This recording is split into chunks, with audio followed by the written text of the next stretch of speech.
interesting part of the box shot is its physics. For example, we want to fill something another to another something. I want to fill these pills in this cup, and I can put them one by one.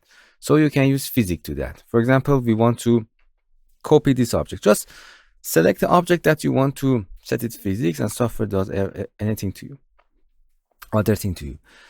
Select the object that you want to physics, just activate physics, and don't change anything. Just start, boom, and done.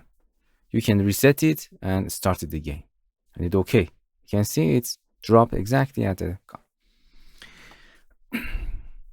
But if you want to scatter it, you can copy more of them.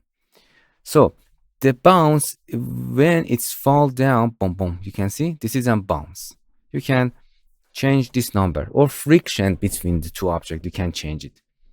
If you don't want to sleepy things, you can increase the number of the friction.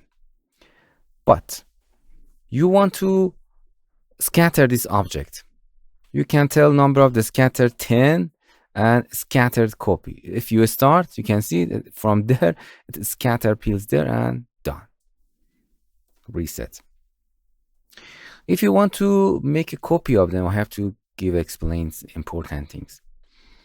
You can go to the tool and step and repeat. For example, this number, and everything is nice and okay.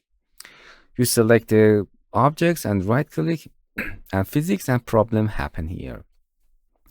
If you get to the start, you can see because these objects are grouped, the physics does not work them. You have to go to the scene tree, and you can see the pills are at this group. You have to open that and select these pills with holding shift and click at the bottom of them. And just select the pills inside the group individually, because the physics act individually, not on the group. Just physics and then start, boom, and done. You can see now physics act well. That's it. It's very easy.